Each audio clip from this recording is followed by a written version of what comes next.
Hi everyone, welcome to Planet Juju.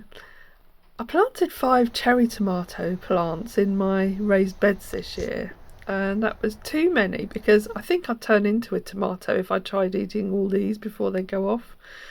And I've had a courgette glut again. It's almost over now, but we are a bit courgetted out, so I'm going to use the rest in some chutney.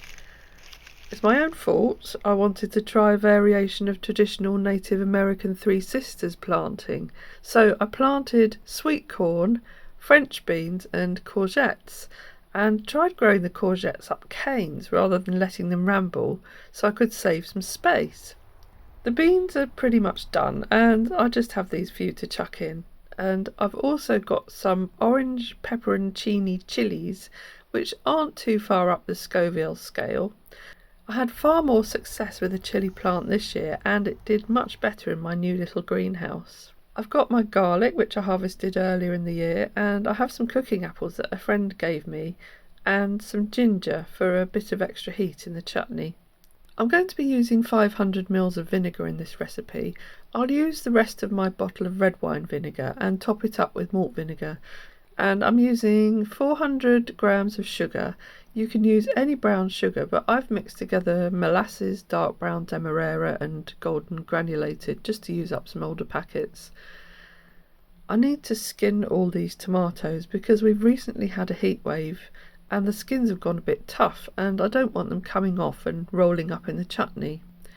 And I also need to remove any that have already split like this and are going mouldy, as I don't want that in my chutney. I've given them a rinse to get any grit off. It's really easy to skin a tomato. Just pour boiling water on them for a few seconds and then test them with a knife and see if they split. And after just breaking the skin slightly with a knife, it slides off like this. It feels slightly weird with cherry tomatoes just because they often pop out all in one go. I'll spare you all the veg prep. There's the sugar. That's one courgette. That's the second courgette. It's a slightly different colour. I've cut the beans diagonally to add a bit more interest. That's an orange sweet pepper. I didn't mention that earlier. The chopped apples went in, but I missed filming that because as I was preparing them and my hands were all appley, the landline phone rang. Just another scammer.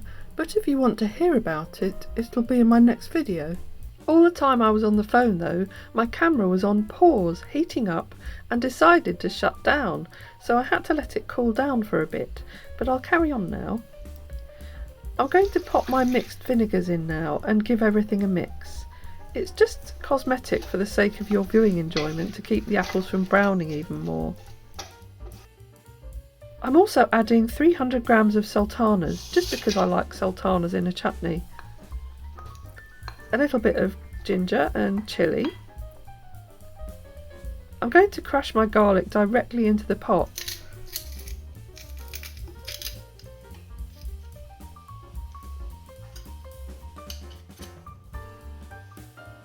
I've just got to add my tomatoes now and that's ready to cook. I haven't bothered chopping them up as they'll just come apart anyway when they're cooking. Right, I'm going to bring that to a boil, but before I do that I'm going to close off the kitchen doors and open all the windows. I was standing here watching it cook and just felt there was something missing and suddenly realised I'd forgotten my red onions. It hasn't got too far, so it won't make a difference putting them in now. 3 red onions. I've cleaned some jars and sterilised them in the oven, and my chutney, you can see it just there, has got to the point now where no liquid's separating out from it and there's a nice tomatoey mush, so it's ready to go into the jars. I recently invested in one of these. It's a jam funnel and it saves the jars from getting messy on the outside. I wasn't quite sure how many jars this was going to make, so I've probably done a few more than I need. It's always one of those things, isn't it? You can never really quite gauge.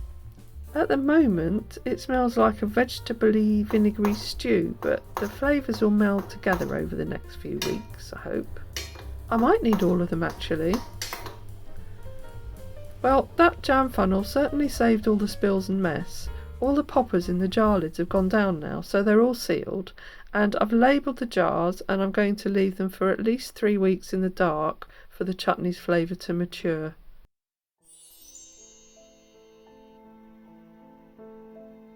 Of course, you don't need to wait that long because just over 3 weeks have magically passed, and I'm going to have some rye vita with cheddar and plenty of my new chutney.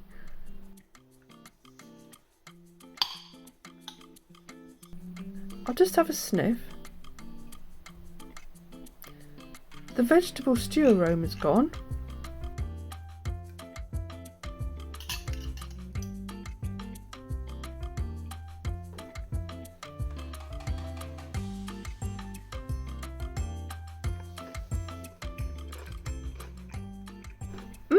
There's some heat there without it being too spicy.